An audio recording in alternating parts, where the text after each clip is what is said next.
Përshëndetje të nderuar zonja dhe zotrinj. Ja ku po ritakohemi sërish me mua Tirona Lilin këtu në kanalin ton Rrëfime Jete për të ndarë lajmet edhe ngjarjet më të fundit. Do të flasim për një letër që mua më kam bëritur në redaksin time, një letër që më besoni do të shokoheni. Si mundet një njeri që të jetë kaq mos mirënjohës, si mundet një njeri të jetë kaq bukshkel për atë që ti ke bërë në jetë. Dhe letra që do të lexoj bëhet fjalë për kunatën. Dëgjoni mirë. Ka momente në jetë që nuk të lëndojnë nga fjalët, por të lëndojnë nga heshtja. Ka ngjarje që të bëjnë të kuptosh se sa e brisht është mirënjohja dhe se sa e rëndë është haresa. Për shumë vite, kam besuar se familja ndërtohet me vepra dhe jo me fjalë.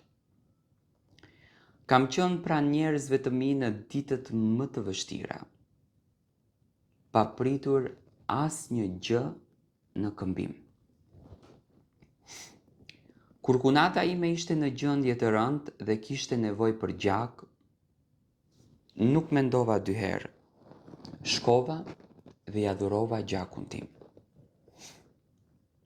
Nuk e bëra këtë për lavdërim. Nuk e bëra që dikush të më falenderonte. E bëra sepse e ndjeva si detyrim njerëzor edhe familjar.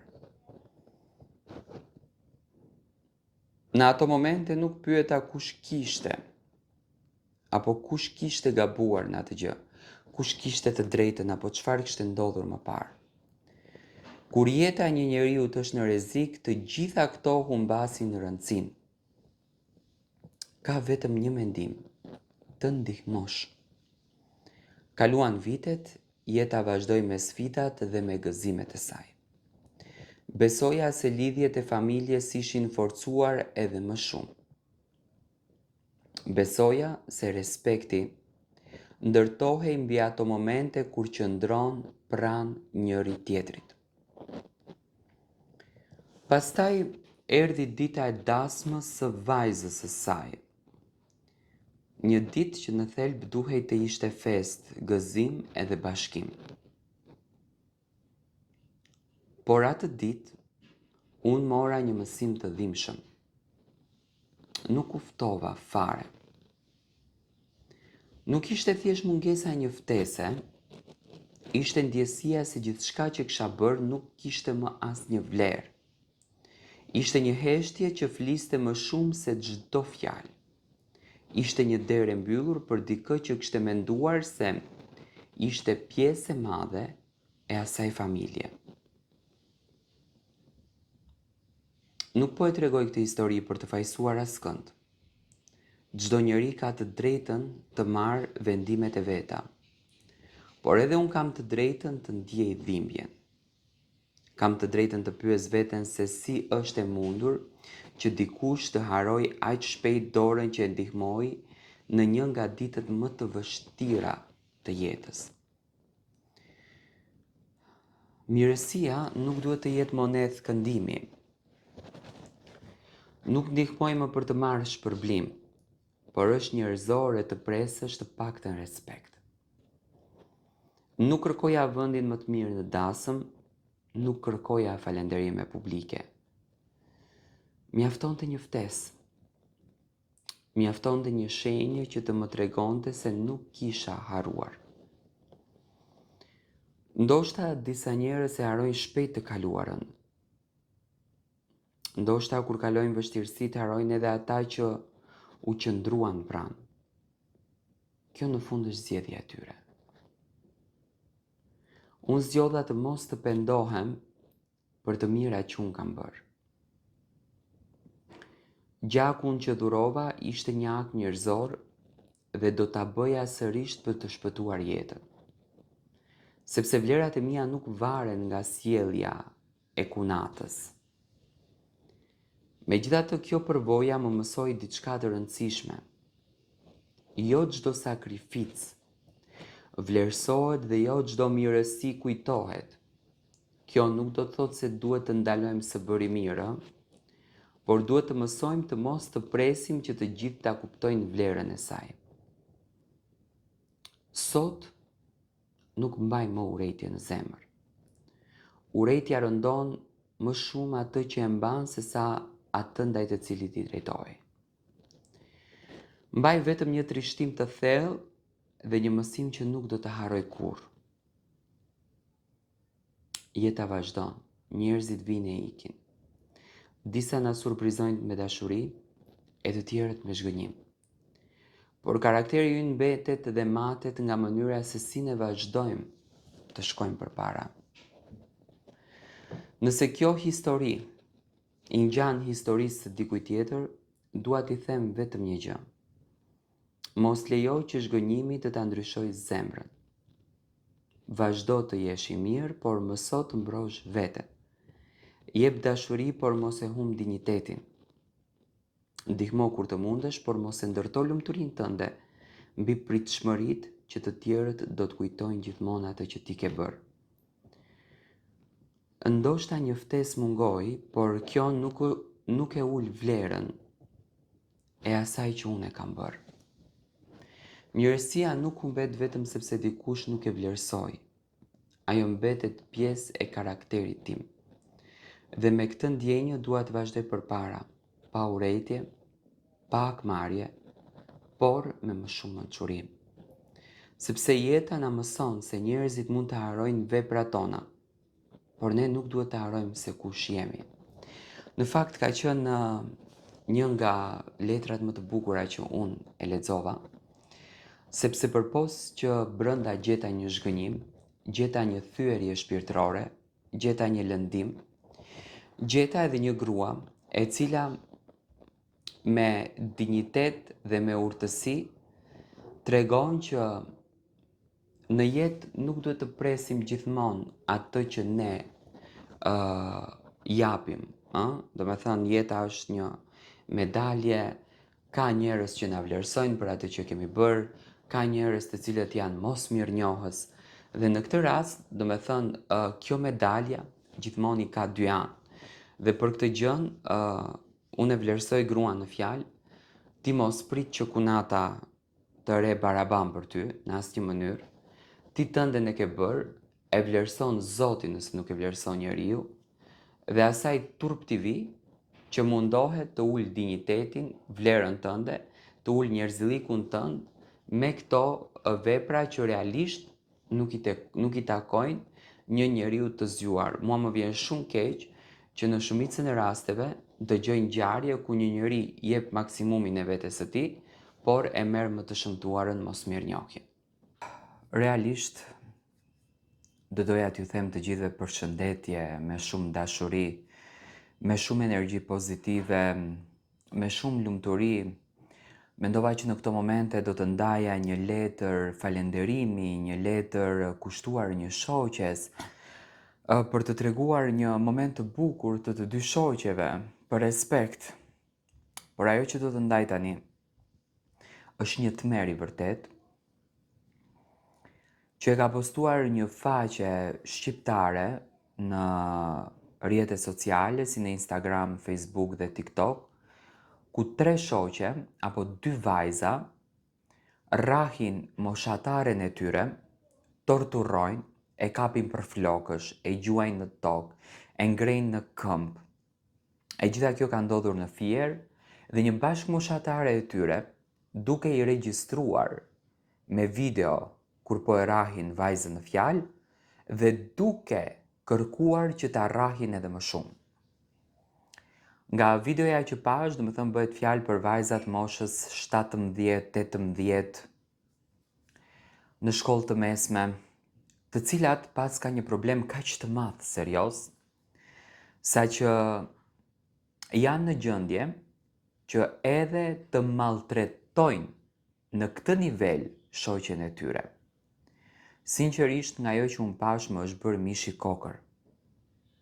E turpshme, e tmerrshme, të shohësh vajza të moshës së tillë në vend që ne të marrim më të mirën nga rinia, të dhurojnë dashuri njëra tjetrës, të dhurojnë respekt ndaj njëra tjetrës, 3 vajza po maltretojnë në mënyrën më të tmerrshme shoqen e tyre.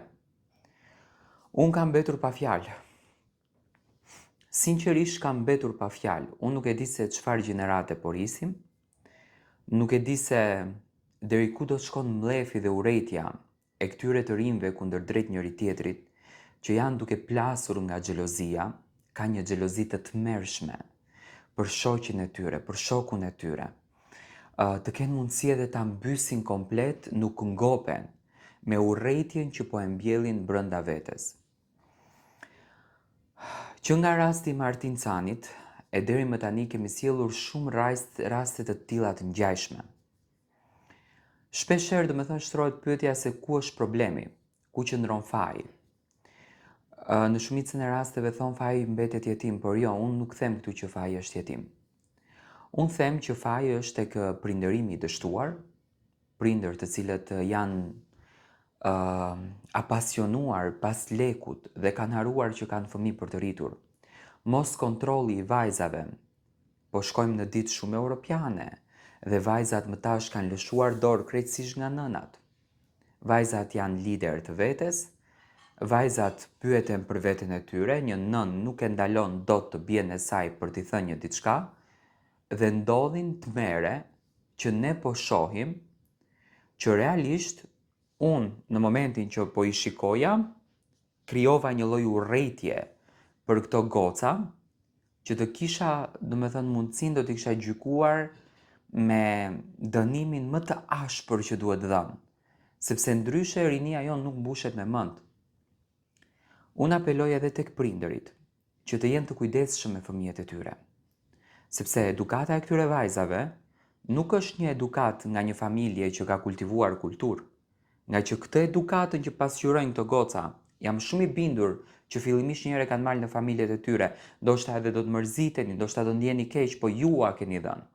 Ju si prindër, dhe më pas reformat e dështuara të arsimit, që mësueseve nuk u intereson për nxënësit, ju intereson tërë ditën të rinë në telefon, dhe super kontrollit e fëmijët ka humbur krejtësisht, si nga ana prindërore, ashtu edhe nga ana e arsimit.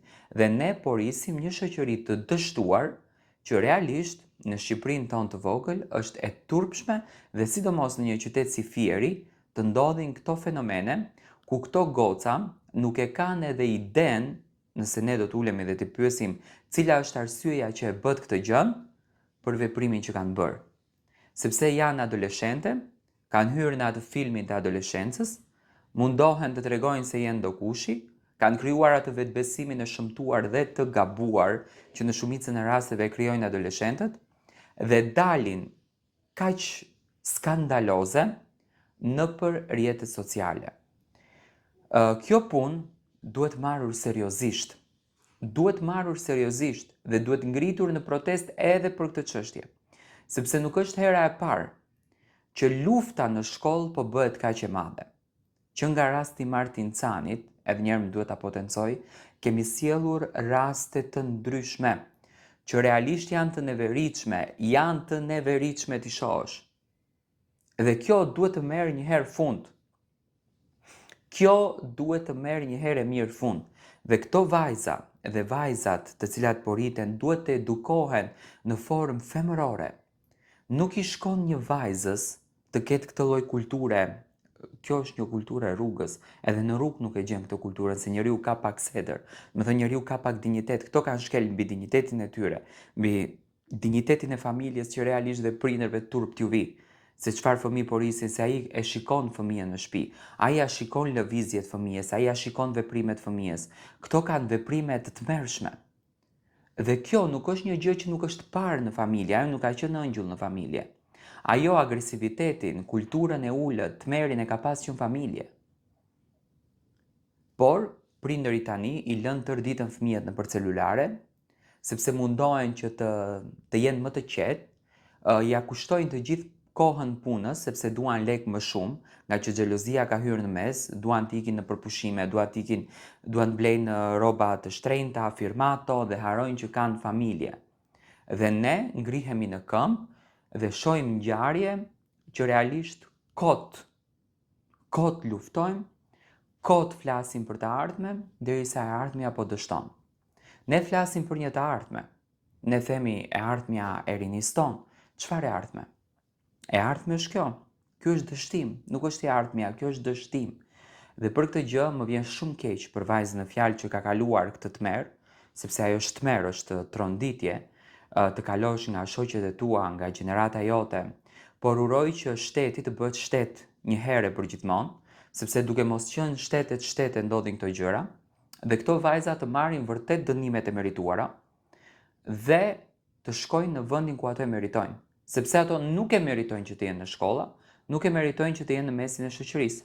Janë shoqëri e dështuar, janë vajza të dështuara që po mundohen të fitojnë një lloj beteje me dhunë dhe me tortura.